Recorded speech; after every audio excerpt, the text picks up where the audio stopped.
आपण सुंदर दिसावं असं प्रत्येकाला वाटतं, पण आपणच सुंदर दिसावं असं वाटलं आणि त्यातून गेले 4 चिमुकल्यांचे बळी. सायको किलर पूनमची कहाणी खरं तर खूप काही सांगणारी आहे. पूनमच्या हत्याकांडाच्या या सगळ्या सत्राची सुरुवात झाली 2023. पूनम सासरी सोनीपतमधल्या बोहड गावात गेली. तिने तिथे नंदेच्या मुलीला टबमध्ये बुडवून मारलं. नंदेची लहानगी मुलगी आपल्यापेक्षा सुंदर दिसते असं तिला वाटलं आणि या सुंदर मुलीला खरं तर तिने टबमध्ये बुडवून मारलं. तिचा हा सगळा प्रकार तिच्या लहान मुलाने सुद्धा बघितला आणि तिच्यामधला हैवान पुन्हा एकदा जागा झाला. पोटच्या गोळ्याला सुद्धा तिने त्याच पद्धतीने संपवून मारलं. मुलांचा अपघाती मृत्यू झालाय असं भासवण्यासाठीचं तिने हे नाटक रचलं. ती धाय मोकलून रडत होती आणि सगळ्यांना वाटलं मुलं अपघातीच गेली. कुठलाही तपास झाला नाही आणि तिचे 2 खून पचले. त्यानंतर 2025 उगवलं आणि पूनम तिच्या माहेरी सिवाह नावाच्या गावाला गेली.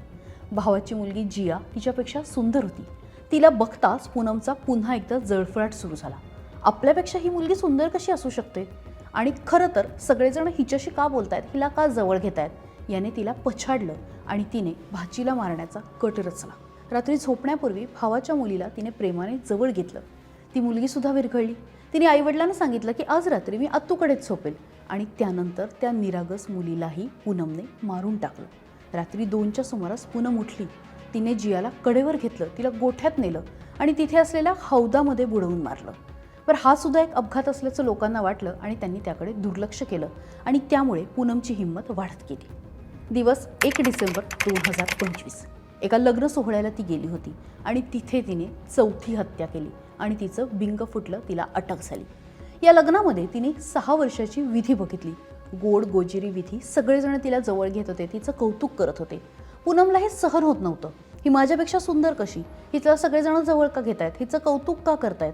पुन्हा एकदा तिच्यामधला हैवान जो आहे तो जागा झाला आणि तिच्यामधल्या वाईट विचारांनी तिच्यावरती पुन्हा एकदा कब्जा केला. पूनम विधीला छतावरती घेऊन गेली आणि तिथे टबमध्ये बुडवून मारायला लागली.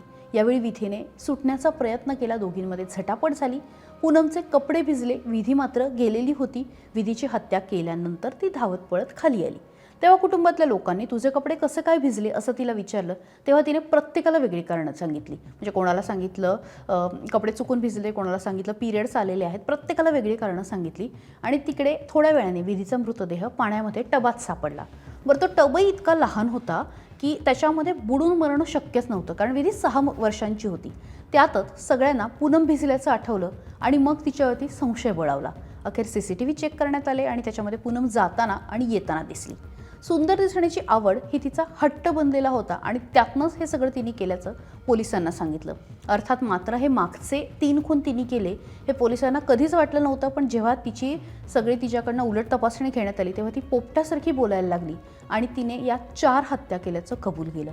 आता तिचे कुटुंबीय खरं तर खूप मोठ्या धक्क्यामध्ये आहे आणि संपूर्ण देशालाच एखादी महिला, एखादी स्त्री पोटच्या गोळ्यासह अशा पद्धतीने या कारणासाठी 4 लोकांना, 4 चिमुरड्यांना मारू शकते याबद्दल सगळ्यांनाच आश्चर्य वाटतंय. पण या सगळ्याबाबत तुम्हाला काय वाटतंय कमेंट बॉक्समध्ये व्यक्त व्हा आणि त्यासोबतच सकाळला लाईक, शेअर आणि सबस्क्राईब करायला विसरू नका.